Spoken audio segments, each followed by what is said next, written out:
김종배 시선 집중. 여러분 안녕하십니까, 김종배입니다.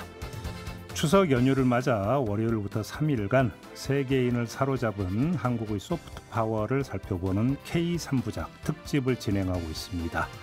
자, 오늘은 그 두 번째 시간으로 K 뮤지컬에 대해서 이야기 나눠보겠습니다.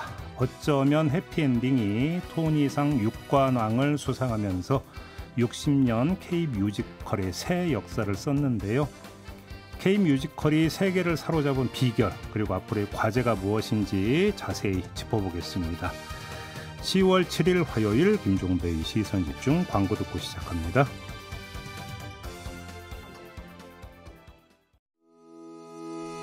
시선집중은 촌철님들의 다양한 목소리를 기다립니다. 짧은 건 50원, 긴 건 100원인 문자메시지 샵 8001번, 스마트 라디오 미니와 유튜브 라이브로도 시선집중과 함께하실 수 있습니다.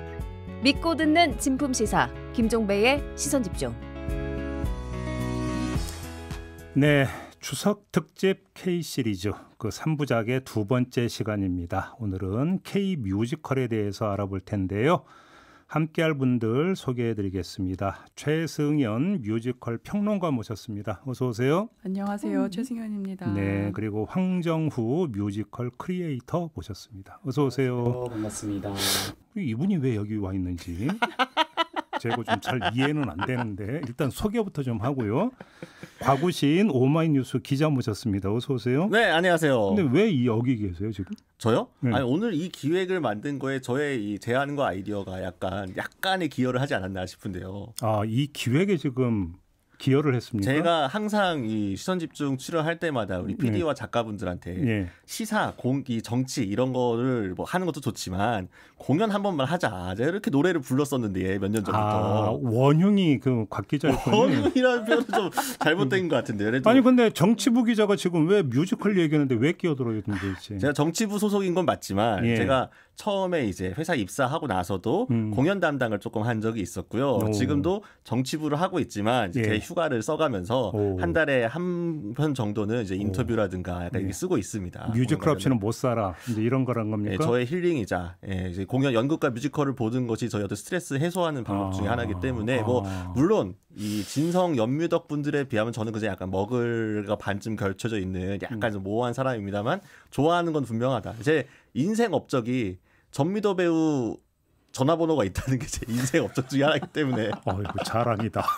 아, 그럼요. 이제는 뭐 할 때 무릎 꿇고 뭐 문자 드려야 되기 때문에. 질문을 받고 우리 두 분 전문가께서는 곽우신 기자가 썼던 뮤지컬 기사 혹시 보신 거 기억나시는 게 있습니까? 많이 봤습니다. 아, 진짜요? 아, 꼭 외교적 발언 안 하셔도 돼요. 아, 저희 진짜 많이 봤어요. 그리고 저희 안에서는 잘 쓰시는 분이다. 곽우신 기자님. 뭐 그렇게 짜고 얘기하는 전혀 지금 저희 뭐 이거 아무 정리가 안 돼 있는 부분 아닙니까 지금 여기. 그리고 사실 지금 시계 원 모자를 쓰고 계시거든요. 구텐버그 굿즈예요, 저게. 네. 2016년도 구텐버그 3연 때 샀던 굿즈로 오늘 쓰고 왔습니다. 이제 오늘 자아를 바꿔끼려고 시사 정치를 얘기하던 날카로운 패널에서 오늘 이제 공연 관련 이야기를 하는 곽우신으로 돌아왔습니다. 저는 못 써요, 저런 모자. 아이가 뭐 세 분은 그러면 구면이신 거죠? 제가 그 최승연 평론가님 이제 교수님으로서 제가 몇 번 그 취재 관련해서도 여쭤봤었고 이제 인사드린 적이 있었고요. 우리 황정호 크리에이터님 제가 오늘 직접 뵌 건 처음인데 이분이 진짜 유명한 분입니다. 공연계에서 좀 공연 좀 본다는 분들은 소개 좀 해주세요. 네, 다 이 황조교의 이 인스타그램 팔로우를 하고 있습니다. 아니 그럼 황조교님 혹시 그 곽우신 기자 아세요? 전 제가 작년에 쓰셨던 시체관극에 관련된 기사를 굉장히 좀 재밌게 봐가지고 분명히 오며 가면서 굉장히 글로써 많이 마주한 적이 있었을 거라고 생각을 합니다. 네. 그래요? 황조교. 그럼 지금부터 오늘 방송에서 황조교님으로 부르도록 하겠습니다. 네네. 저는 이제 황조교로 불러주시는 게 더 편합니다. 그래요? 네네. 근데 우리 황조교님은 저희가 6월에 이 어쩌면 해피엔딩 이게 톤상 수상을 했을 때 박천유 작가하고 저희가 인터뷰를 한 적이 있었거든요. 근데 그때 실시간으로 맞습니다. 미국 현지에서 함께 하셨다고 그렇게 얘기를 들었어요? 네, 제가 그때 시상식장은 아니고 뷰잉 파티라고 해서 공연 관련한 관계자들끼리 모여서 네. 실시간으로 토니 어워즈를 직관하는 행사가 있었습니다. 근데 벌써 그게 3개월이 지났는데 아직까지도 그 순간을 기억하면 제 몸속에 그 도파민이 좀 흐르고 있는 느낌이 들어서 그때 전율 아직까지도 기억에 남는데 제가 지금 그 영상 보고 이게 유튜브 영상이죠, 그러니까 맞습니다. 거의 뭐 환호를 하는데 마치 제가 수상을 한 것처럼 예. 네, 그래서 뭐 눈물도 나고 이런 순간이 있었는데 네. 그때 또 좀 인상적이었던 게 나무주연상 받은 데런 크리스라는 배우가 있어요. 근데 그 배우가 이제 토니 역사상 최초로 아시아계 남자 배우 최초로 나무주연상을 또 수상한 역사적인 사례여서 데런 크리스 이름이 불리는 순간 정말 그 행사장이 떠나갈 정도로 환호를 하고 네. 막 정말 방방 뛰고 막 포옹을 하는 그런 모습을 보면서 아 진짜 제가 상을 받은 것 같은 오히려 그래서 현실감이 더 없었던 것 같습니다. 그래 우리 최승현 평론가님의 그때 그 감격은 어떠셨습니까? 저도 너무 행복했고요. 네. 사실 그 시즌에 한 2주 전부터 여러 매체에서 연락이 와서 혹시 몇 개 받을 것 같냐 상을 받을 것 같냐 이렇게 이제 질문을 많이 주셨어요. 예. 그래서 제가 말을 잘해야 되는데 그렇죠 중요하죠. 네, 그러니까요. 예. 틀리면 어떡해요. 그래서 되게 좀 이렇게 좀 떨면서 답을 드렸던 기억이 있는데요. 제가 보수적으로 잡으면 3개. 많이 받으면 5개 이렇게 말씀을 드렸거든요. 오. 근데 6개를 받는 거예요. 그래서 다행이다. 정말 다행이다. 네, 이랬습니다. 그렇군요. 너무 행복했습니다. 네. 네. 우리 곽우신 기자가 한번 네. 이 어쩌면 해피엔딩이 말 그대로 해피엔딩이 네, 그렇죠. 될 수 있는 이 과정을 한번 좀 복기를 좀 해주세요. 그러니까 이제 박천유, 윌 에런슨 두 사람이 이제 윌휴 콤비라고 하는데 이 윌휴 콤비가 만든 작품이 어쩌면 해피엔딩이잖아요.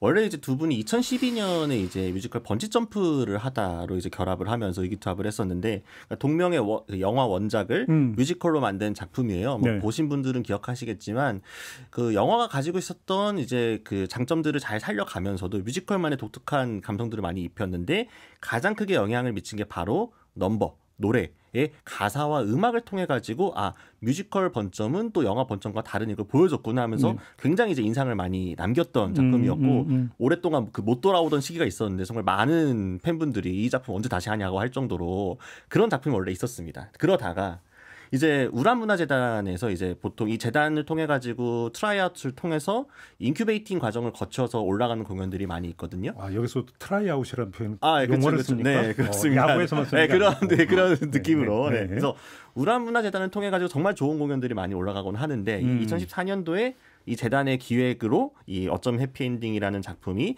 탄생을 하게 된 겁니다. 내부 리딩도 거치고 관객들한테 시연도 하게 되고 하면서 이 최종적으로는 2016년 말에 대학로에서 처음 공연을 하게 된 게 이게 초연이었고요. 네. 초연 때도 이 작품성 때문에 이제 입소문을 슬슬 타기 시작했어요. 그러니까 초반부터 확 흥이 붙은 건 아니었는데 처음에부터 이거 좋네, 괜찮네 하면서 소위 말하는 연뮤덕 분들의 입소문을 타기 시작하면서 초연, 재면, 사면 거치면서 점점 커지고 유명해진 거고 2018년도에 한국 뮤지컬 어워즈에서 6관왕을 이미 차지를 했습니다. 그러니까 사실 국내상을 이미 한번 휘쓴 거예요. 그래서 이 작품을 바탕으로 이제 브로드웨이 진출을 도전해 보겠다라는 이제 기획이 구상이 되게 되면서 24년도에 올라가게 된 거죠. 그러면 작품명은 어쩌면 해피엔딩이지만 네. 제작의 과정은 반드시 해피엔딩이었다. 어떻게 보면 좀 필연적이었지 않았나 싶기도 그게 하고요. 반드시란 뜻이에요. 네, 맞습니다. 근데 한 가지 여기서 짚고 넘어가야 될 게 네. 사실은 2016년에 한국에서 초연을 할 때 그때 브로드웨이에서 이미 개발이 진행이 되고 있었거든요. 오, 그래요? 예, 그러니까 2016년에 브로드웨이에서 리딩 공연을 했어요. 그러니까 우라문화재단의 지원으로 사실은 동시에 미국 공연도 그때 이미 진행이 되고 있었던 거죠. 예, 그래서 2016년에 브로드웨이에서 이제 리딩 공연을 하고 그 공연을 본 지금 이제 그 리드 프로듀서인 제프리 리처즈가 한 1시간 정도 지난 다음에 연락을 하셔서 이거 브로드웨이에서 제작을 하자, 올려보자 이렇게 해서 이제 시작이 된 거의 겁니다. 동시 진행이라고 봐야 돼요. 동시 진행입니다. 네. 그 특별한 의미가 어디에 있다고 보세요, 이 뮤지컬에? 이 작품은 사실 저는 굉장히 놀랐어요. 그 이유는 뭐냐면 우리나라가 사실 굉장히 뮤지컬을 시작하던 초반부터 이상하게도 브로드웨이 진출하는 게 뭔가 업계의 꿈인 것처럼 그렇게 많은 사람들이 이렇게 좀 염원이 있었거든요. 네네. 근데 이제 대부분은 대극장 공연으로 좀 진출을 하려는 그런 마인드가 우리한테 알게 모르게 있었거든요. 근데 이 공연은 중소극장 창작 뮤지컬이라는 사실입니다. 그래서 이번에 영광홀에서 공연을 하는데 620석으로 가장 크고요. 예. 그 전까지는 커봤자 뭐 한 300석, 400석 이런 곳에서 이제 공연을 했죠. 예. 그러니까 작은 사이즈의 공연이라는 의미죠. 그래서 이렇게 한국의 중소극장 창작 뮤지컬이 브로드웨이에서 성공한 작품이 됐다라는 게 이제 저한테는 가장 중요한 지점이고요. 그리고 그러면서 제가 조금 전에 말씀드린 것처럼 한국 시장에서 성공이 브로드웨이에서 개발 과정에서 일종의 참고점으로 계속 작용을 했어요. 그러니까 예를 들어 이 장면을 우리가 뺄까? 근데 한국에서 했더니 반응이 너무 좋았어, 이 장면이. 그러면 빼지 마. 하고 놔뒀는데 그게 역시 브로드웨이에서도 관객들이 굉장히 크게 반응하는 장면으로 이제 남아있게 됐고, 근데 이런 것들이 이제 되게 중요하게 보이고, 그 다음에 이제 비슷하지만 조금 다른 지점인데요. 브로드웨이에서 4명의 배우가 나오는 작은 작품이 성공했다는 것입니다. 그러니까 브로드웨이에서는 대부분 이제 많은 배우들이 등장해서 춤으로 스펙터클을 보여주고 이제 대단히 어떤 장면들이 나오면서 관객들이 압도하는 느낌으로 공연이 많이 진행이 되는데 이제 이 작품은 4명 이 공연을 해서 브로드웨이 그동안에 진행됐던 어떤 문법을 깼다는 거죠. 그러니까 새로운 어떤 이런 제작 모델도 가능하구나라는 것을 브로드웨이에서 알려준 그런 작품으로서 의미가 굉장히 깊다고 말씀드릴 수 있겠습니다. 평론가님이 지금 정리를 너무 잘해주셨는데 우리 황조교님 혹시 뭐 이거 말고 또 이런 것도 좀 추가될 수 있다는 게 있을까요? 사실 저는 여러 번 이제 보면서 느꼈던 것이 똑같은 장면을 어떻게 새롭게 변주할 것인가가 굉장히 중요한 포인트가 됐던 것 같은데 예. 제가 이제 공연 보고 나서 관객들 인터뷰를 진행을 했었거든요. 그런데 뭐 10대부터 정말 60대, 70대 노인분들까지 정말 다양한 관객층들이 와서 공연을 봤는데 똑같이 하나같이 가장 인상 깊었다고 말하는 장면이 그 반딧불이 장면이라고 있습니다. 이제 그 주인공 2명이 제주도에 가서 반딧불이를 보자라고 해서 반딧불이 이렇게 어둠 속에서 튀어나오는 장면인데 한국에서는 그게 LED로 표현이 되는 경우가 많아요. 그런데 이제 브로드웨이 공연에서는 이게 뭐 스포가 될 수 있어서 직접적으로 말씀드릴 수 없겠지만 아날로그틱 하면서도 정말 그 줄여진 무대가 갑자기 확장되는 그 순간이 경험되면서 카타르시스가 오는 부분이 분명히 있습니다. LED는 아니다. 네, LED 아니고요. 되게 LED는 연극적으로 표현하거든요. 상상할 수 있게끔 만들었습니다. 그리고 데런 크리스가 그 장면을 연기할 때 관객의 호흡을 느낀다고 해요. 관객들이 이런다는 거예요. 항상. 그래서 이렇게 딜리셔스 모먼트라는 표현을 쓰거든요. 나한테 이 순간이 너무 맛있다? 그렇죠. 그런 거죠. 네, 너무 좋다. 호흡이. 네, 이렇게. 알겠습니다. 근데 우리 곽우신 기자. 네. K 뮤지컬이라는 지금 저희가 하는 게 K 시리즈거든요. 네. K 뮤지컬이라고 불러도 되는 겁니까? 뮤지컬을 불러도 되죠. 그러니까 이 K 뮤지컬이라고 했을 때 소위 말하는 K 컨텐츠라고 하면 우리가 보통 한국적인 것을 그러니까 콘텐츠 내용적으로 그리고 제작을 한국이 했었듯 이거를 갖고 이것만 K 아닐까라는 생각을 많이 하는데 사실 이거는 K 뮤지컬이라는 장르를 조금 협의의 의미로 좀 가두는 느낌이 들고 이게 정확하게 학술적인 용어가 정리됐다고 보기 좀 어렵지만 제가 판단했을 때는 한국의 제작 역량이 투입된 작품 뭔가 한국적인 터치와 감성이 들어갔다 그러면은 기본적으로 K 뮤지컬이라고 할 수 있지 않을까. 그러니까 예를 들면은 짜장면은 한국 음식 아닙니까? 그 한국 음식이죠. 짜장면은 한국 음식이죠. 그리고 비록 춘장 베이스로 하더라도 그렇죠. 한국 음식이죠. 네. 그리고 돈가스는 일본에서 탄생한 음식 아니겠습니까? 네. 원작은 따로 있지만 그런 것처럼 조금 더 K 뮤지컬의 장르를 좀 넓게 해석한다고 하게 되면은 예전부터도 라이선스 작품인데 한국에서만의 특이한 라이선스 작품들이 좀 있어 왔어요. 그러니까 예를 들면은 지하철 1호선 같은 작품. 이것도 사실은 대학로의 어떤 기반을 만들었다고 할 수 있을 굉장히 유명한 작품이고 한국 대학로 공연의 큰 발판이 된 작품인데 이것도 원래는 독일 원작을 가져와서 한국답게 한국의 주인공들을 넣고 각색하면서 그 과정을 통해서 관객들에게 다가갔던 작품인 거고 그러면서 이제 뭐 최근 작품들 중에서는 데스노트 같은 작품이 있거든요. 뮤지컬 데스노트는 아주 유명한 동명의 만화가 원작이고 애니메이션 나오고 했고 처음 제작된 일본과 공동으로 같이 했지만 결과적으로는 이제 우리나라가 이제 그 라이선스를 가져옴으로 해가지고 한국에서 우리는 어떤 뮤지컬을 만들 수 있을까 이 컨텐츠를 가지고 그러니까 만화 팬분들도 좋아하고 공연 팬분들도 좋아할 수 있는 새로운 시도와 무대 장르를 보여줬다는 점에서 역시나 K의 역량을 보여줬다 이렇게 할 수가 있거든요. 그러니까 이렇게 어떤 그 해외에서의 원작 소스를 가져와서 우리가 이렇게 만들어온 작품들이 큰 성과를 내면 오히려 역수출되는 경우도 있다. 그러니까 예를 들면 마리 퀴리라는 작품이 또 있습니다. 이제 그 유명한 과학자 마리 퀴리의 이야기를 다룬 작품인데 네.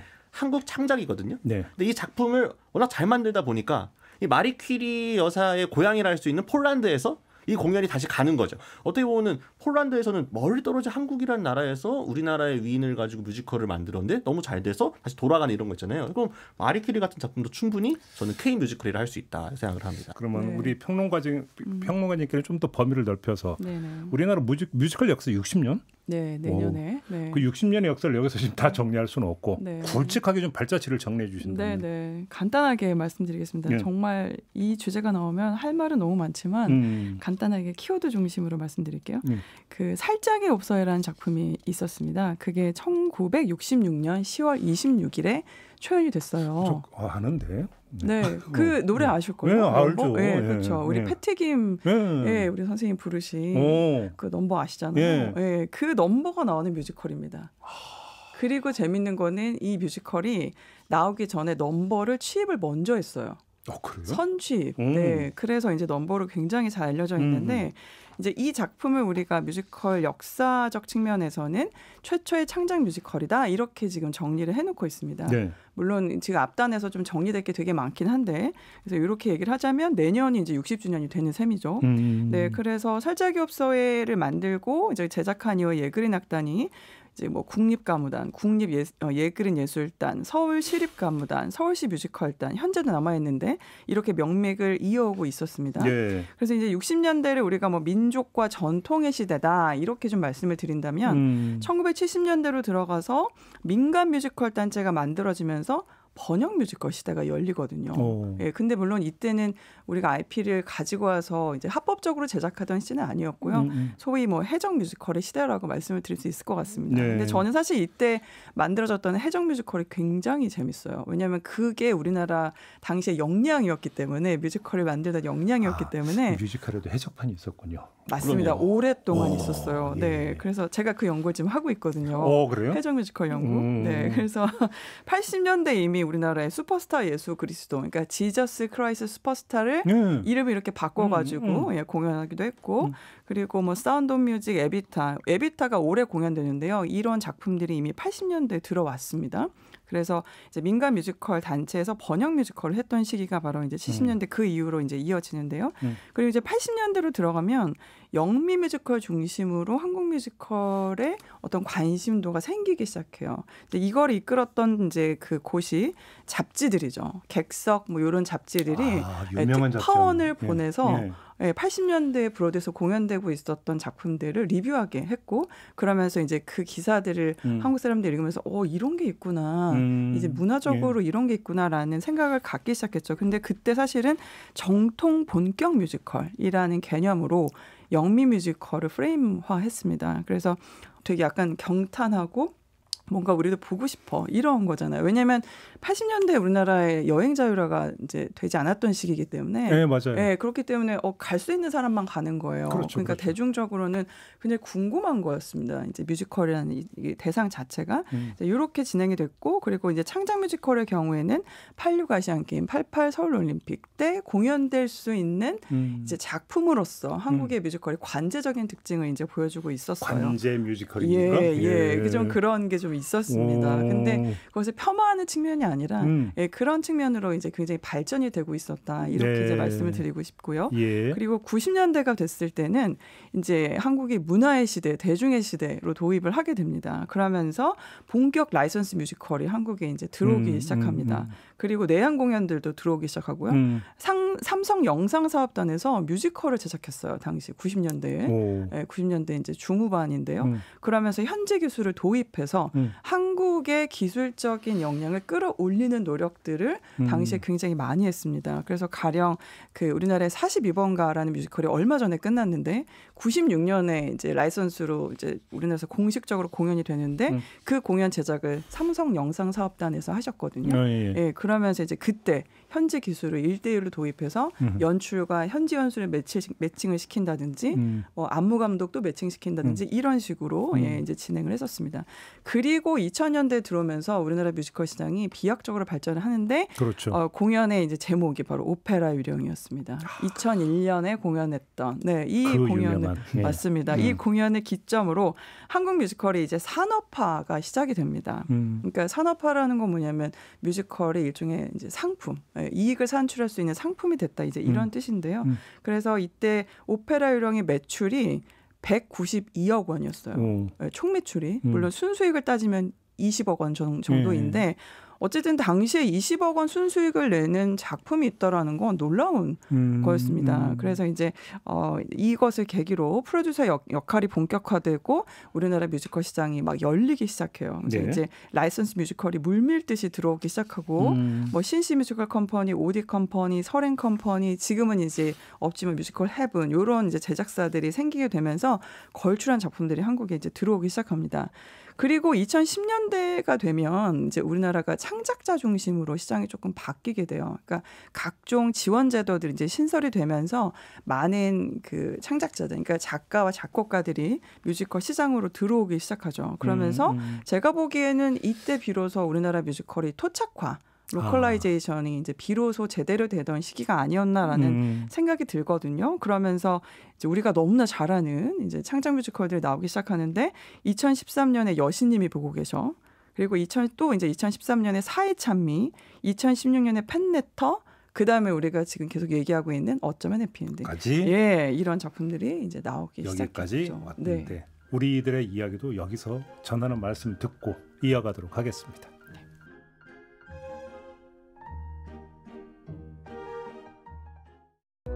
사실 너머의 진실을 쫓습니다. 대한민국 1등 시사 김종배의 시선 집중. 네, 추석 특집 K 시리즈 진행하고 있습니다. 오늘 그 두 번째 시간으로 K 뮤지컬에 대해서 이야기 나누고 있는데요. 세 분과 함께하고 있습니다. 최승연 뮤지컬 평론가, 황정우 뮤지컬 크리에이터, 그리고 곽우신 오마이뉴스 기자와 함께하고 있는데요.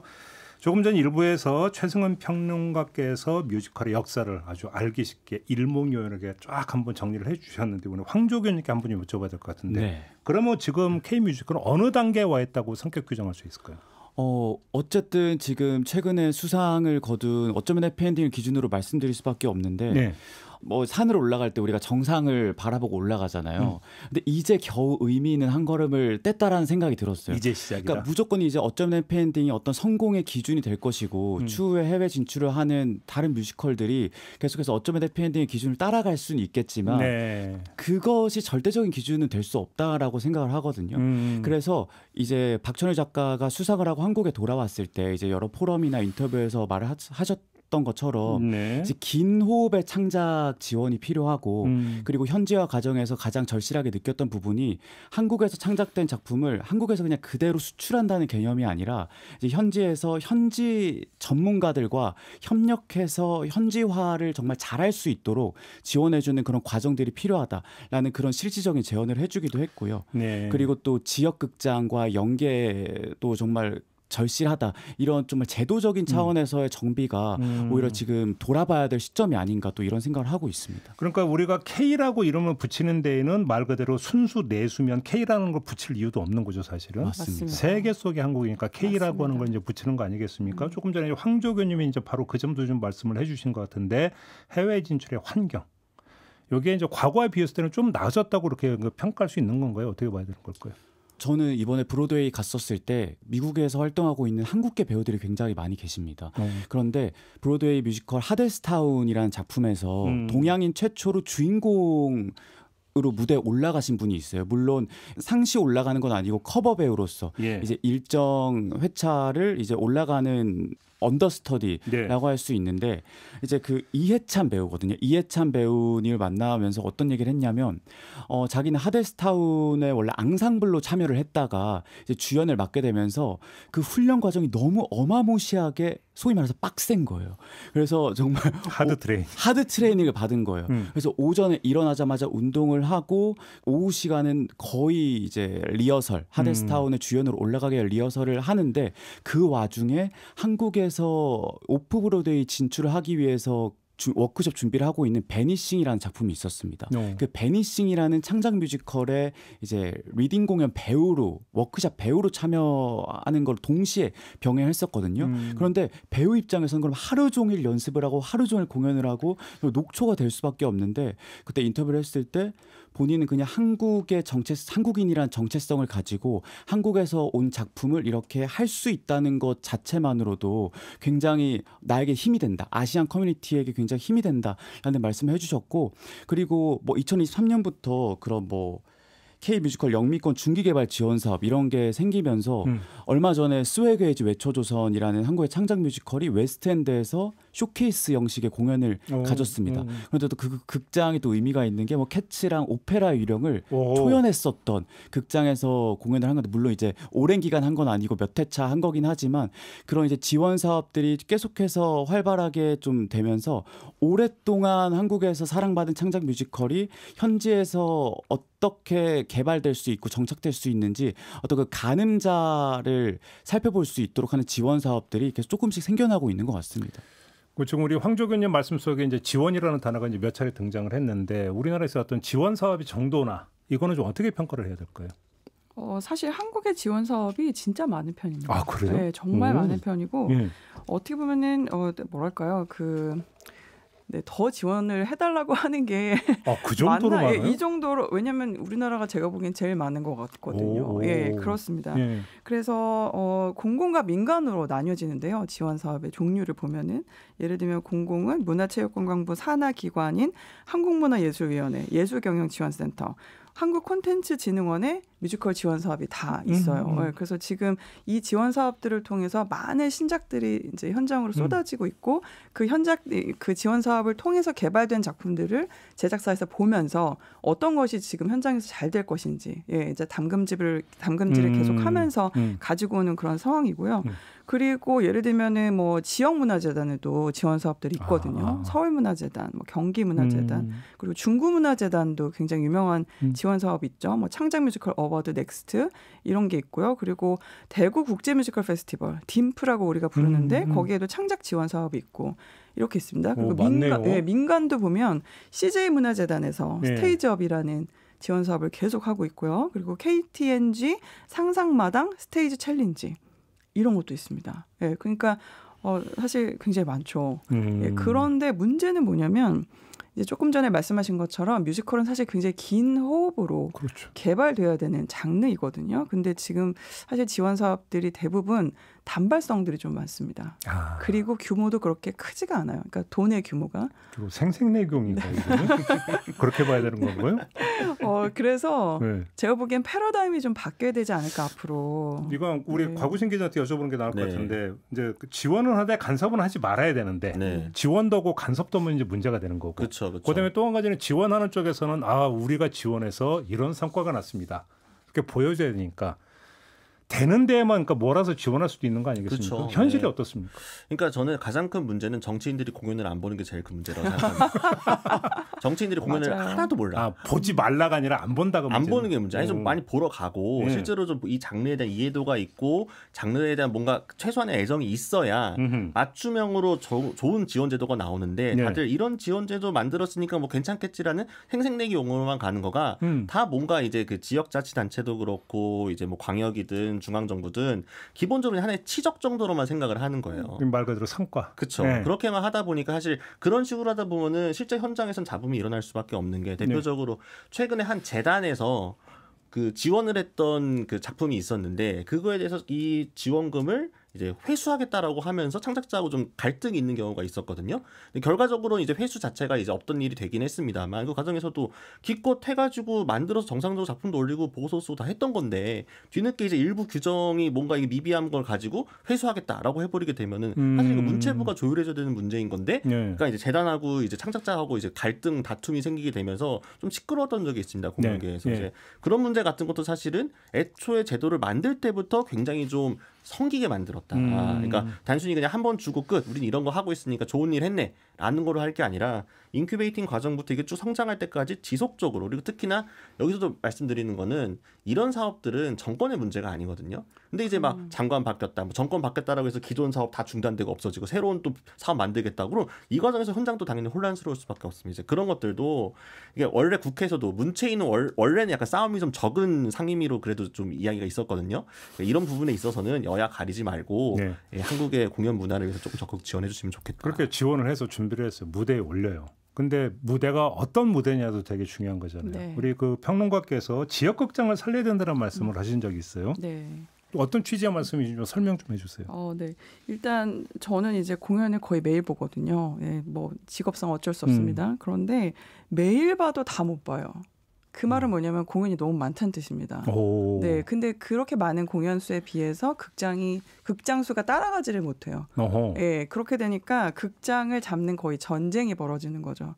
그리고 근데 그 극장의 대본이 서울. 그렇죠. 수도권. 예, 서울, 수도권에 다 몰려 있고, 그러니까 정확히 말씀드리면 서울이에요. 서울이고 대학로 중심인데 지금 어쨌든. 예. 그런데 이제 대학로에서도 사실은 선호되는 극장들이 있거든요. 예, 뮤지컬을 하기에 좀 적당한 선호되는 극장들이 있기 때문에 그 극장들은 지금 기준으로 한 2년치가 이미 다 잡혀 있어요. 공연들이. 그 네, 그러니까 공연을 제대로 기획을 하지 않았더라도 우리가 이런 기획할 게 있으니 무조건 먼저 극장부터 잡고 본다. 이런 마인드가 지금 사실 굉장히 퍼져 있습니다. 왜냐하면은 없으니까 극장이 내가 하고 싶은 극장이 없으니까. 그런데 지역에는 한 200개 정도 되는 극장이 있거든요. 전체적으로 다 봤을 때. 여기서 지역에서의 극장이라면 어떤 극장입니까? 그러니까 뭐 지자체에서 운영하는 극장이 될 수도 있고 지역의 작은 극장이 될 수도 있고 그러는데 문제는 뭐냐면은 그 극장에서 기획되는 작품들이 별로 없는 거예요. 그러니까 하드웨어는 분명히 있는데 거기 들어갈 소프트웨어가 지금 없고 그러다 보니까 그냥 우리가 지역 극장 하면 지역의 문화재단에서 그냥 내려오는 기획에 의해서 만들어지는, 예를 들면 이런 지역을 테마로 한 지역의 무슨 뭐 레전드, 뭐 전설이라든지 민담을 테마로 한 뮤지컬, 뭐 지역의 누군가 어떤 위인을 기리는 뮤지컬, 이런 식의 약간 관제적인 느낌이 나는 뮤지컬들이 사실은 지역에 되게 많았는데, 근데 이제 영미권을 보면은 지역 극장들이 굉장히 활성화돼 있거든요. 네. 예, 한국이랑 사실은 역사적인과 문화가 굉장히 다르기 때문에 발생하는 차이라고 보여지는데 굉장히 지역극장이 발달돼 있습니다. 혹시 근데 지역극장이 활성화되지 않은 이유는 말 그대로 이제 또 모객을 해야 되는 거죠. 그렇죠. 관객이 들어와야 되는 거잖아요. 그렇죠. 근데 여기서 이게 좀 한계가 있다, 혹시 이런 판단 때문인 건가요? 맞습니다. 예, 지금 지역극장이 살아나지 못한 이유는, 그러니까 아무리 잘 만들어도 볼 사람이 없으면, 그리고 지역에서 이 공연을, 이런 정도의 공연은 어쨌든 볼 수 있는 사람이 있다라고 판단이 되면 가겠지만 없으면 이거 갈 수 없는 거잖아요. 그렇죠. 예, 그래서 이제 전체적으로 이러한 판들을 좀 바꾸는 그런 일들이 지금 있어야 되고요. 그래서 저는 이제 뭐 이렇게 좀 제가 그냥 던지는 얘기일 수도 있겠지만 예술 감독이 사실 굉장히 중요해요. 극장에 소속되어 있는 예술 감독. 예, 그래서 이제 지금 나오고 있는 되게 중요한 화두 중에 하나가 제작 극장이거든요. 예. 극장이 어떤 만들어진 공연들을 투어 형태로 가지고 와서 일종의 하드웨어만 제공하는 게 아니고 이 극장을 토대로 해서 새로운 공연들을 제작하는 시스템을 만들어보자. 예, 이런 이야기들이 지금 나오고 있는 상황입니다. 알겠습니다. 그리고 황조균님의 이 작품 외적으로 보완돼야 될 점이 있을까요? 저는 또 이렇게 생각하는 게 소비자잖아요. 저는 공연을 자주 보러 다니는 소비자고 티켓팅도 하고 이렇게 공연을 보는데, 저는 우리나라에서 공연을 관람하는 문화 자체가 어떤 작품을 보러 가야 되는지보다 누가 나오는지가 굉장히 중요하다라는 생각이 듭니다. 어떤 배우가 나오느냐가 너무 중요해서, 앞서 평론가님이 이제 지역극장 말씀해 주셨지만 문득 든 생각이 그럼 거기 굉장히 유명한 한국 배우들, 한국의 유명한 뮤지컬 배우들 이렇게 좀 캐스팅해가지고 하면 그래도 배우 따라서 관객들이 몰릴 수 있지 않을까라는 생각이 들 정도로 그만큼 배우 중심의 관객 환경인데, 저는 그동안 이제 제작사라는 것도 어쩌면 하나의 브랜드잖아요. 그런데 제작사라는 브랜드가 배우 뒤에 약간 숨어있는 듯한 느낌이 들었습니다. 그러니까 우리가 이렇게 다 차려놨어. 이 어마어마한 배우들을 데려왔으니까 너네 볼 거면 봐, 안 볼 거면 마라. 그러니까 이러면서 약간 마치 시장에 있는 욕쟁이 할머니 식당을 간 것처럼 이런 느낌이 드는 거예요. 그런데 식당에서 욕쟁이 할머니가 주인이 되는 그런 식당도 필요하겠지만 모든 시장에 그 모든 식당의 주인이 욕쟁이 할매가 될 필요는 없잖아요. 그런 것처럼 작품이라는 어떤 하나의 상품을 어떤 그릇에 포장해서 관객에게 내놓는 그 과정도 굉장히 중요하다고 생각을 하거든요. 저는 그 과정에서 이제 관객들과 소통이 굉장히 중요하다고 생각을 하는데, 근데 정말 관객들이 이제 코로나 이후에 살짝 배신감을 느꼈던 이유 중에 하나가 그 코로나 때도 유일하게 전 세계적으로 공연이 지속됐던 나라가 우리 대한민국입니다. 이제 브로드웨이나 웨스트엔드가 셧다운 됐음에도 불구하고 대한민국에서는 공연이 지속되면서 제작자분들이나 프로듀서분들이 자 우리 관객 여러분 우리 공연장을 찾아주셔서 너무 감사드립니다. 우리가 함께 이제 이 어려운 시기를 헤쳐나갑시다라고 했는데 관객의 입장에서는 코로나가 끝나자마자 갑자기 티켓값을 말도 없이 올려버리는 그 일방적인 통보를 받은 느낌인 거예요. 그런데 하다못해 우리 동네 국밥집이나 삼겹살집 가도 벽보가 붙어 있잖아요. 이제 원재료값 상승으로 인해서 뭐 500원을 올리게 됐다, 1,000원을 올리게 됐다. 양해 부탁드립니다. 양해 부탁드립니다라는 그것도 저 일종의 소통이라고 생각을 하는데 저는 그런 일종의 소통이 없이 그냥 자 먹어, 자 차려놨으니까 먹어라는 태도로 뭔가 이렇게 등을 돌려버리니까 관객들 입장에서는 조금 배신감을 느끼지 않았을까라는 생각이 들어서 이제 이 작품도 하나의 상품이고 이것을 어떻게 관객들이 극장에 오기까지의 과정도 기분 좋게 올 수 있고 객석에 앉은 그 순간도 기분 좋게 공연을 볼 수 있도록 굉장히 치밀한 설계의 기획이 필요하다는 생각이 들었습니다. 지금 우리 황조교님의 말씀을 거꾸로 들으면 그만큼 수요가 있어서 맞습니다. 좀 고압적이다. 그러니까 이렇게 할 수 있을까? 이런 겁니까? 모르겠습니다. 저는 소비자로서 말씀드리는 거 물론 제작자분들도 제작자들의 입장이 있으시겠죠. 네. 근데 사실 제작자분들도요. 10,000원 올리는 거 굉장히 힘들어하세요. 예, 10,000원, 20,000원. 왜냐하면 그게 너무 부담이니까.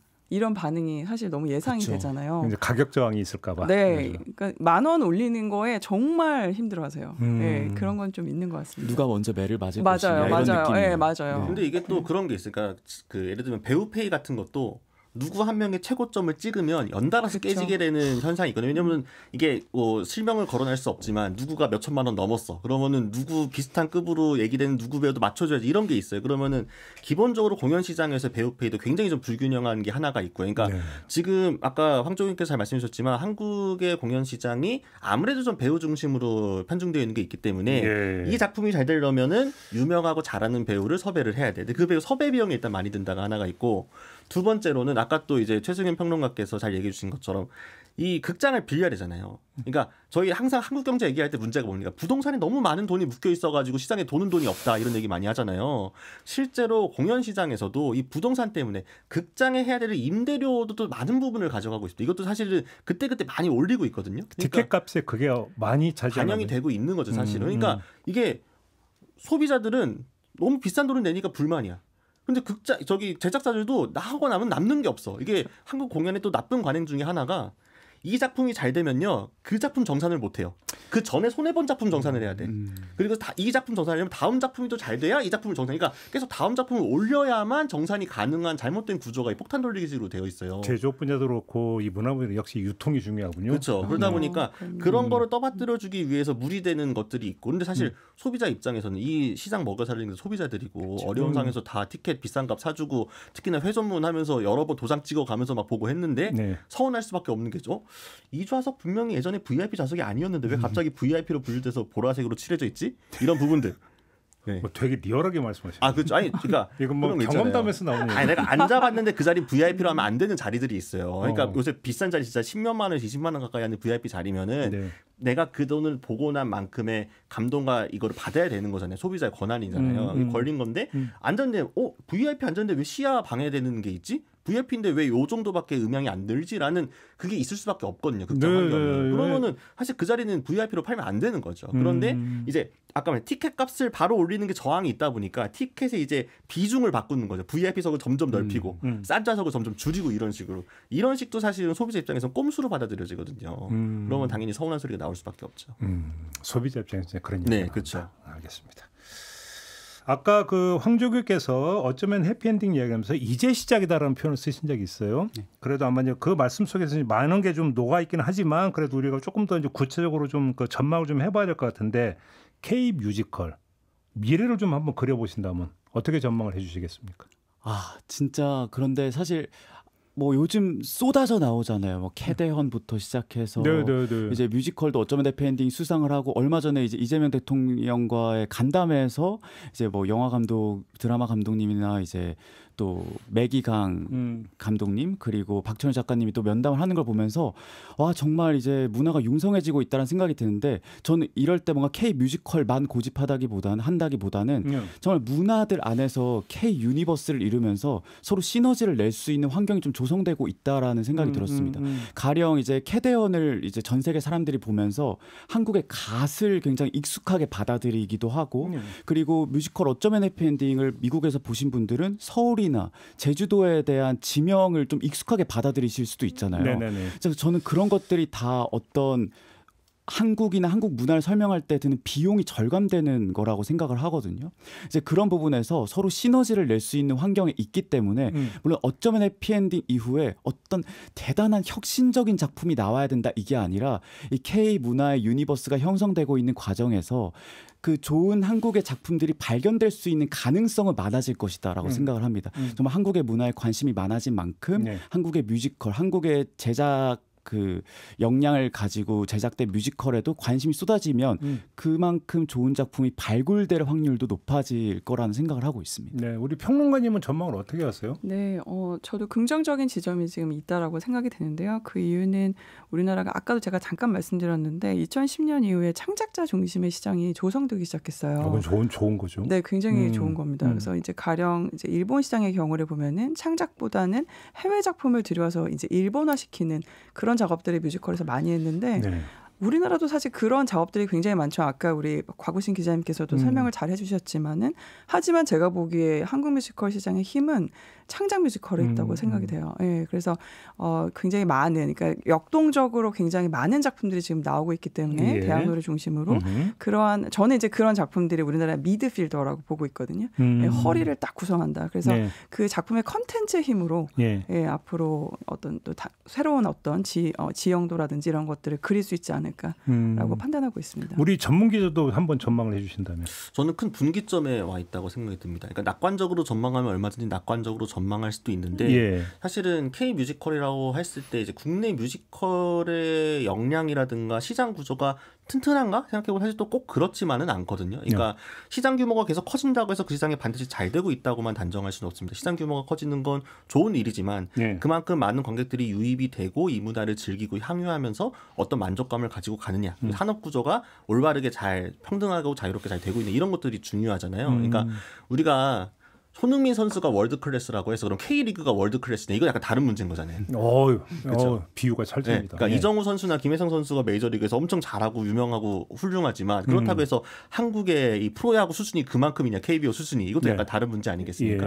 그런 것처럼 훌륭한 작품들 한두 작품이 해외 시장 뚫어주는 것만으로 끝나는 게 아니라 계속해서 그런 작품들이 개발되고 만들어질 수 있도록 한국의 대학로부터 해가지고 아까 말씀하신 미드필더 작품들, 특히나 뮤지컬만이 아니라 또 연극도 잘 돼야 돼요. 하여튼 큰 공연 시장 안에서 연극 같은 작품들도 많은 관객들이 보러 가고 즐겨주고 비판하고 이런 문화들이 확산돼서 이 문화라는 장르 자체가 우리가 영화관 가서 영화 봐야지, OTT로 영화 봐야지 하는 것처럼 이번 주말에는 대학로 가서 공연이나 볼까? 이런 환경이 조성이 돼야 되는데 아직까지 그게 잘 안 되고 있다라는 점에서 뭔가 단순히 규모와 시장 경제의 구조만 가지고 우리 잘 되고 있어라고 단정짓기는 조금 아쉽다 생각이 듭니다. 알겠습니다.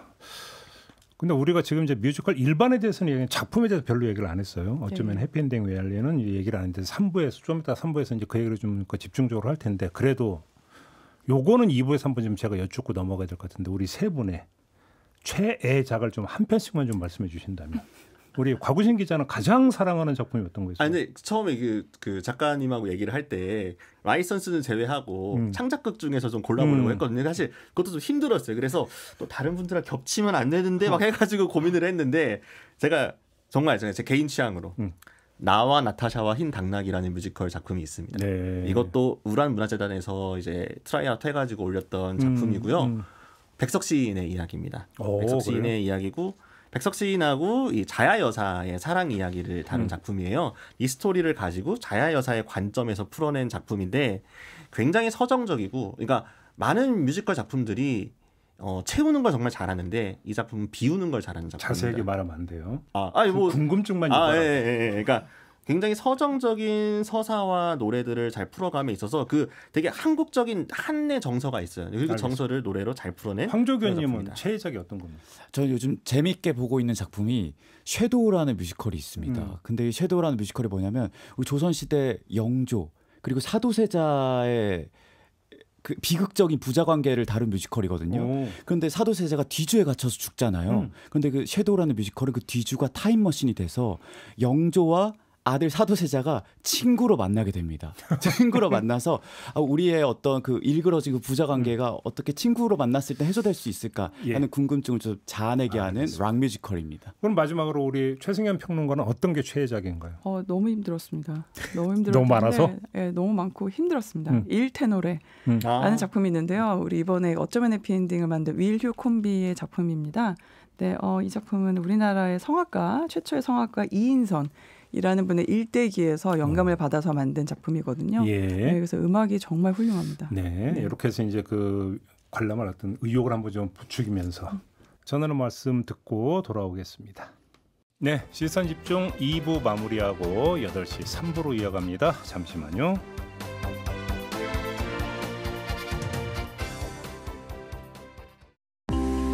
세상을 바라보는 또렷하고 날카로운 시선, 믿고 듣는 진품 시사 김종배의 시선 집중. 네, 추석 특집으로 꾸며드리고 있는 K 시리즈 오늘 그 두 번째 시간으로 K 뮤지컬에 대해서 알아보고 있는데요. 세 분과 함께하고 있습니다. 최승현 뮤지컬 평론가, 황정우 뮤지컬 크리에이터, 그리고 곽우신 오마이뉴스 기자와 함께하고 있는데요. 자, 지금부터는 관점을 바꾸겠습니다. 잘 모르는 입문자. 사실 제가 지금까지 1부와 2부를 진행해서 뭐 아는 척했지만 고백한데 제가 바로 그런 경우입니다. 왜 이렇게 좋아해요? 네? 왜 이렇게 좋아해요? 아니 솔직해서 좋습니다. 네. 저는 거짓 방송 안 합니다. 저 같은 입문자를 위한 시간으로 지금 3부를 한번 꾸며보도록 하겠습니다. 입문하기 어려워하는 사람들도 많이 있거든요. 사실 저부터가 그렇습니다. 이런 분들에게 팁을 좀 주신다면 어떤 팁을 주시겠습니까? 기본적으로 우리나라 관객분들 중에서 내가 공연이나 특히 뮤지컬이 좀 어려워라고 하는 분들은 왜 말로 하면 될 걸 노래로 해? 난 노래하는 게 좀 이상한데 약간 이런 식으로 생각하는 분들이 많으세요. 그러니까 그 장르 자체에 대한 이 익숙하지 않은 거 있는 거거든요. 제가 방송 들으면 그 얘기 했잖아요. 네. 근데 사실 이 말하는 거 대신에 노래로 하는 거가 생각보다 그렇게 낯선 장르가 아니에요. 예를 들면은 디즈니의 수많은 영화들을 보세요. 다 노래합니다. 그렇죠. 사실상 뮤지컬 영화들이에요. 그런 것들도. 인도 영화도 그렇죠. 그렇죠. 인도 영화도 꼭 그 노래하는 장면과 다 군무 같은 인도 영화는 노래 빼고는 성립이 안 되죠. 그렇죠. 그런 작품들도 있잖아요. 맞아요. 네. 네. 그러니까 우리도 보게 되면은 기본적으로 그러니까 이 노래를 하는 거에 대해서 너무 이상하지 않아라고 생각하는 그 허들만 조금 낮추면은 생각보다 접근하기가 편합니다. 그리고 특히나 많이 추천드리는 거는 내가 극장까지 바로 갈 만한 이제 용기와 시간과 그런 것들이 좀 부족하다고 한다면 온라인으로도 볼 수 있는 작품이 굉장히 많이 있습니다. 그래요? 네. 유튜브에도 많이 올라와 있는 작품들도 있고요. 그리고 특히나 최근에는 OTT를 통해서도 론칭되는 작품들이 많아요. 특히나 최근에 디즈니 플러스에 이제 EMK에서 제작한 뮤지컬들이 많이 올라가 있는데 그 작품들 하나하나 굉장히 대중화도 잘 되어 있고 잘 만든 웰메이드 작품들입니다. 그런 작품들 한번 그냥 가볍게 이번 연휴에 디즈니 플러스 구독 중이시라면 마치 홍보하러 온 것 같지만 전혀 아니고요. 한번 눌러보시고 이런 작품이구나. 이렇게 매력이 있구나 하고 이 TV랑 스피커로만 들어도 충분히 재밌거든요. 그래서 그러면은 이 작품 다음에 올라올 때 직접 한번 가서 볼까라는 호기심이 생기게 됩니다. 그것만으로 저는 이거 한번 걸음 다가가는 데 큰 도움이 될 수 있다고 생각을 합니다. 아까 저희가 잠깐 언급을 하긴 했는데 혹시 티켓값도 허들이 될 수 있을까요? 너무나도 허들이죠. 그래요? 왜냐하면 일반인 분들에게는 뮤지컬에 관람한다는 것 자체가 이거 일생일대에서 특별한 이벤트로서 아직 존재를 하기 때문에 그래서 정말 다회차 관람을 하시고 이제 연뮤덕이라고 불리는 마니아 분들을 와 정말 대단한 분들 너 돈 많아? 집에 돈 많아서 그렇게 보는 거야? 라는 이제 질문을 들을 정도로 굉장히 금전적인 투자와 이제 희생이 필요한 작업이거든요. 예. 그렇기 때문에 이제 뭐 사실 공연만 보러 간다고 해서 공연만 보는 게 아니라 밥도 먹어야 되고 또 MD도 사야 되고 갈 때 누가 공짜로 차 태워주는 거 아니잖아요. 네. 또 대중교통도 탑승해야 되는 그런 모든 게 비용이 되는데 박 기자처럼 굿즈도 사야 되고 아주 굿즈 이렇게 네. 사야 되는데 네. 또 이게 또 저렴하진 또 않거든요. 오. 그러다 보니까 저는 이거를 조금 요즘 이 시대가 도파민 디톡스라는 관점에서 좀 해석을 하다 보면 저는 극장이란 공간이 신호와 소음에서 차단된 정말 안전한 공간이라는 생각이 드는 게 왜냐면 우리 스마트폰 알림이나 SNS, 쇼츠 이런 것들이 굉장히 절여져 있잖아요. 그런데 그 공연을 보는 2-3시간만큼은 그 신호와 소음으로부터 완전히 차단되고 내 마음속에서 떠오르는 생각이 정답이 될 수 있는 그 단 한 번의 순간을 경험하는 거기 때문에 네. 그런 부분에 있어서는 이거는 경험하기 전까지는 모른다. 그러니까 우리 황 교수께서 그 말씀을 갑자기 또 새길로 세고 싶은 욕망이 드는데 막 공연하는데 카톡 막 이렇게 소리가 나오고 네. 신호음이 나고 막 이런 경우가 있을 수도 있잖아요. 엉망. 많습니다. 네, 많습니다. 배우 입장에서 그러면 어떨까요, 도대체? 딱 깨지죠, 집중이. 그러니까. 다 들리거든요, 예. 실제로. 예. 네. 그 참사를 잘 해결하는 게 또 배우의 역량이기도 하고요. 맞아요. 그 순간을 또 그게 또 공연을 보는 재미가 되기도 하고 네. 그렇죠. 에티켓을 지킵시다. 아 그거는 무조건입니다. 네, 네. 그럼요. 그러면 이 현장에서 대중들에게 다가가기 위해서 또 어떤 노력을 해야 된다고 생각하세요? 우리 평론가님이 좀 말씀해 주신다면. 그 지금 사실 예전에 비해서 공연계 전체가 매체 배우들을 굉장히 많이 무대에 세우고 있습니다. 그러니까 연극도 그렇고 뮤지컬도 그런 현상이 지금 보이는데요. 그래서 친숙했던 어떤 그러니까 영상으로만 봤던 배우들이 예. 무대에 있기 때문에 예. 이제 그런 경우에 사실 호기심이 생기죠. 예, 일반 대중으로서는. 그래서 그런 노력도 있고. 그리고 제가 보기에 조금 뭐 MZ 세대라고 말씀을 드리면 어떻게 들으실지는 잘 모르겠습니다만 그런 그 뮤지컬 팬분들은 약간 내가 본 공연을 소유하고자 하는 그런 생각이 좀 있으신 것 같아요. 개인적인 소유. 그러니까 소유를 어떻게 할 수 있는 거예요? 그러니까 어떤 물건으로 소유한다거나 아니면 SNS에 내가 이거를 보여주기 위해서 예, 뭔가 굿즈로 소유를 한다거나 뭐 이런 등등의 이제 일련의 어떤 일들이 있는데 이제 제작사에서 이런 소유를 할 수 있도록 뭔가 이벤트를 계속 주는 거죠. 관객들에게. 그래서 뭐 폴라로이드 사진을 준다거나 폴라데이 이런 거를 준다거나 그리고 사진을 찍게 할 수 있는 커튼콜 데이를 한다거나 보통은 사진을 못 찍게 하거든요. 커튼콜 할 때. 그래서 그런 걸 한다거나 그리고 간혹 뭐 하이터치회. 그래서 이렇게 배우가 도열해 있으면 관객이랑 막 이렇게 네. 예, 손뼉도 칠 수 있게 하는 예, 이런 것도 있고요. 그래서 이런 공연을 내가 스스로 기억에만 담고 있는 게 아니라 물리적으로 소유할 수 있게 하는 그런 이벤트들을 지금 많이 하고 있습니다. 재밌는 이벤트죠. 그렇죠. 우리 그 팬의 한 사람으로서 우리 곽우신 기자에게 네. 한국의 팬덤 문화가 그러면 네. 다른 나라하고 좀 약간 다른 특별한 차이점이 있어요? 뭐 여러 가지가 있을 수 있겠지만 네. 저희가 오늘 계속 얘기하는 것처럼 이 다회차 관람, 소위 말하는 회전문 관객들이 있다라는 게 다른 나라하고 조금 이제 특이점이라는 특이점일 수 있는데요. 물론 다른 나라에도 여러 번 보는 분들이 계시지만 예. 그 시장의 주도력을 누가 갖고 있느냐라는 점에서는 네. 우리나라는 아직까지는 공연 시장을 먹여 살려주는 게 이 회전문 관객분들이다. 그래서 이분들이 한 번, 두 번 보고 끝나는 게 아니라 이제 캐스팅별로 다 바꿔서 보고 예. 좋아하는 캐스팅도 여러 번 보고 그래서 그 매번 사실 공연은 실시간의 그 라이브에도 매력 있는 작품이기 때문에 똑같은 작품이 똑같은 대사에 똑같은 노래를 해도 그날에 따라 다를 수밖에 없거든요. 네네. 내 상태도 그렇고 배우의 컨디션도 그렇고 그날따라 디테일이 달라질 수도 있고요. 예. 그런 것들을 비교하며 즐기고 이 배우의 캐릭터에서 노선과 이날의 감정들을 풍부하게 즐기는 거예요. 그러니까 매번의 공연이 한정판 리미티드가 되어서 즐기고 있는 이런 것들 어떻게 보면 우리나라 관객들만의 좀 특이한 점이다라고 볼 수 있죠. 알겠습니다. 그러면 지금부터 이제 입문자 서비스로 들어가겠는데요. 앞서 2부에서 세 분의 최애작은 들었고 이번부터는 추천작을 한번 들어보도록 하겠습니다. 입문자에게 추천해 줄 수 있는 작품 뭐가 있는지 우리 곽우신 기자부터 좀 한 편을 좀 소개해 주신다면. 저부터요? 네. 저는 누가 혹시 저 뮤지컬을 한 번도 안 봤는데 뭐 봐야 돼요? 라고 무조건 이 작품부터 얘기합니다. 뮤지컬 빨래입니다. 빨래? 네, 빨래.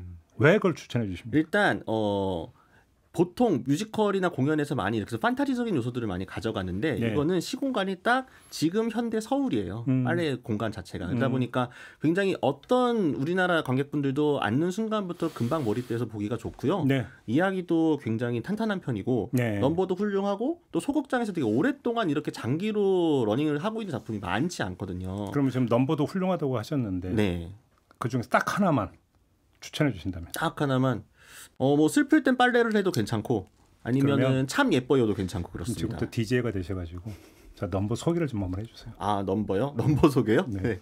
이게 빨래라는 작품에서의 빨래가 상징하는 거가 단순히 그냥 내가 하루에 이 남은 이 옷들을 빤다는 게 아니라 하루 동안 내가 스트레스 받고 슬픔, 아픔 묻었던 것들을 빨래를 통해서 털어내고 새 깨끗한 옷을 입는 것처럼 다시 하루를 시작한다. 이게 그 소시민들이 하루하루 치일 수밖에 없는 상황에서 어떻게 일상을 버텨나가고 힘을 얻는가에 대해서 연대하는 의미거든요. 빨래라는 거는. 그래서 우리가 그러니까 주인공이 되게 슬픈 일을 겪고 돌아왔을 때 그 공간에서 함께 해주는 다른 역할들과 함께 나는 슬플 때 빨래를 해. 빨래를 하면서 이걸 이겨내. 너도 같이 우리 이겨내자라고 위로를 건네는 넘버거든요. 이 넘버 아마 이 작품 한번 보신 분들은 들을 때마다 다 조금씩 눈물을 글썽거리지 않으실까 싶습니다. 들어보시죠까지 해야죠. 예, 들어 한번 봐주시면 좋겠습니다. 네, 잘 들어봤고요. 이번에는 황조교님의 입문자를 위한 추천 이야기를 한번 들어보요. 어떤 작품을 추천해 주시겠습니까? 네, 저는 뮤지컬 위키드라는 작품을 선택을 했는데 네. 저는 좋은 작품이라고 하면 보통 이제 정말 많은 기준이 있겠지만 관객과 함께 성장할 수 있는 작품이 정말 좋은 작품이라는 생각이 들거든요. 정말 아무것도 모르고 봐도 와 정말 휘황찬란하고 음악이 좋다라는 생각이 들 수 있지만 이걸 파고들다 보면 그 안에 굉장히 많은 상징들이 있습니다. 가령 뭐 편견과 혐오, 차별에 대한 이야기도 있을 수 있고 그리고 어떤 동물권이나 언론 통제에 대한 이야기도 있을 수 있고 굉장히 다양한 어젠다를 내포하고 있는 뮤지컬이기 때문에 진짜 몇 년간의 간격을 두고 보셨을 때 굉장히 새로운 것들을 많이 발견하실 수 있는 뮤지컬이고 내용도 오즈의 마법사의 프리퀄 느낌이어서 그 사악한 서쪽 마녀가 어쩌다가 사악해졌는지를 이제 상상으로 해서 이제 소설 원작으로 만들어진 뮤지컬이라 또 마침 지금 또 투어팀이 공연을 하고 있습니다. 블루 스퀘어에서. 그리고 11월 18일에 작년에 파트 1이 영화로 개봉을 했고 11월 18일에는 전 세계 최초 개봉으로 파트 2가 개봉을 합니다. 그래서 지금 접하기 가장 좋은 뮤지컬이 위키드라는 작품이 아닐까 생각을 해봅니다. 여기서 또 추천해 주신 넘버는 어떤 걸까요? 아무래도 이 넘버를 꼽아야 될 것 같은데 1막의 마지막 넘버 Defying Gravity를 꼽아야 될 것 같습니다. 왜 이걸 꼽으셨어요? 사실 주인공 엘파바가 이제 초록색 피부를 가지고 정말 어릴 때부터 가족들의 사랑도 못 받고 친구들의 사랑도 못 받고 자라왔는데 그 1막 마지막 순간에 정말 자신의 진정한 능력 한계를 벗어나서 날아오르는 장면을 음악적으로 그리고 연출적으로 보여주는 장면이거든요. 그래서 저는 이 장면을 한마디로 정의하자면 정말 내가 날 수 있었던 것은 날개가 있었기 때문이 아니라 날 수 있다는 믿음을 가지고 있기 때문에 날아오를 수 있었다라는 메시지와 용기를 전해주는 작품이어서 전 Defying Gravity를 선곡을 했습니다. 네, 한번 감상해 볼까요? 네, 잘 들었고요. 자, 이제 마지막으로 우리 최승현 평론가님의 추천을 받아보도록 하겠습니다. 어떤 작품일까요? 이것도 정말 어려웠는데요. 앞에 두 분께서 제가 하려고 했던 걸 또 하셔가지고 그래서 이 두 작품을 피해서 뭘 할까 고민을 하다가 저는 킹키부츠를 꼽아봤습니다. 저는 이 작품은 굉장히 상징적인 작품이라고 생각합니다. 한국 박 기자는 왜 이렇게 너무 좋아하시나요? 저 오늘 나온 작품 다 좋아하긴 하는데 킹키부츠는 저는 진짜 의미 있는 작품이라고 생각합니다. 너무너무 의미가 있는데 그 이유는 이제 이게 2013년에 브로드웨이에서 초연이 됐고요. 우리나라에서 2014년에 초연이 됐습니다. 그래서 작년에 벌써 이게 10주년 그죠? 10주년 공연을 이제 했고 공연이 굉장히 잘 됐고 올해 또 돌아오는데요. 근데 작년에 이제 공연이 잘 됐던 이유 중에 하나가 이제 쥐롤라 열풍이 유튜브에서 쥐롤라 열풍이 있어서 가짠가 진짠가 이런 되게 아사모사한 이런 느낌을 주면서 이제 그 롤라라는 캐릭터를 많은 사람들이 알게 해주는 그런 되게 좋은 콘텐츠였다고 저는 생각을 하는데 사실 우리나라 2014년에 초연됐을 때는 이 작품이 잘 될 수 있을까 모두 고민했어요. 그 이유는 주인공이 드래퀸이거든요. 드래퀸입니다. 그러니까 남성인데 여성 복장을 하고 클럽에서 노래하는 가수이죠. 그래서 이게 성 정체성 이렇게 모호한 주인공을 우리나라에서 들여왔을 때 그 대극장으로 들여왔을 때 어떻게 될까? 사실 CJ에서 고민이 되게 많으셨던 걸로 알고 있어요. 근데 10년이 딱 지났을 때 이게 한국을 대표하는 너무나 공연이 잘 되는 정말 열풍을 몰고 온 공연으로 딱 포지셔닝이 된 거예요. 그래서 제가 작년에 공연을 보러 갔을 때 너무 재밌었던 건 객석에 그 가족 단위 관객이 굉장히 많았고요. 아버지가 어린 아들을 데려온 관객도 봤고 그래서 이 정도로 이게 퍼졌구나. 그러니까 이제는 이런 드래퀸 주인공에 대한 거부감보다는 그의 이야기를 듣고 싶어하는 사람들이 되게 많아졌구나라는 네네. 생각을 하게 됐습니다. 예. 예, 그래서 이런 것이 저는 굉장히 상징적이라고 생각이 들고 그래서 이제 제가 오늘 또 꼽고 싶은 넘버는 1막의 랜드 오브 롤라입니다.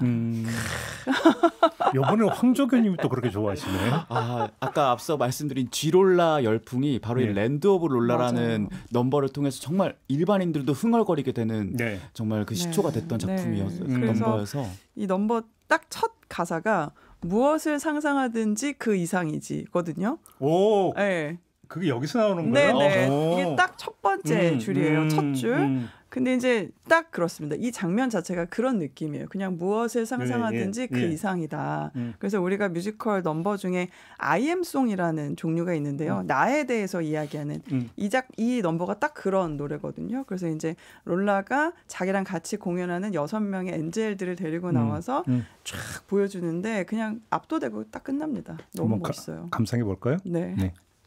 네, 잘 들었고요. 저 같은 입문자에게 아주 큰 도움이 되는 정보들을 주셔서 감사드리고 근데 여기서 끝나면 안 되고 시간이 없기 때문에 한 분에게만 좀 부탁을 드리겠는데 관람을 할 때 이렇게 관람을 하는 게 좋다라는 팁을 좀 주신다면 어떤 분이 좀 말씀해 주시겠습니까? 우리 황조규님이 좀 팁을 좀 주신다면. 저는 이제 꼭 이제 강연 같은 데 가서 꼭 말씀을 드리는 게 비싼 돈 주고 4시간 들여서 공연을 보러 가는 거잖아요. 네. 그러면 팔짱 끼고 보지 말고 얼마나 잘하는지 보자 이러고 보지 말고 그냥 마음을 열고 이 시간을 온전히 이야기를 내가 받아들이겠다라는 열린 마음으로 보셔야 그 순간이 단 한 번의 순간으로 각인될 수 있다라는 생각이 들어서 저는 마음을 열고 팔짱을 풀고 편안한 마음으로 공연을 보시라. 저보고 얘기하시는 것 같아요. 네. 마음을 열고 봐라. 마음을 열린 마음 됩니다. 굉장히 중요해요. 네, 알겠습니다. 열고 보겠습니다. 네. 자, 이렇게 좀 오늘 뮤지컬에 대해서 이야기를 좀 나눠봤는데요. 아쉽지만 시간이 다 됐습니다.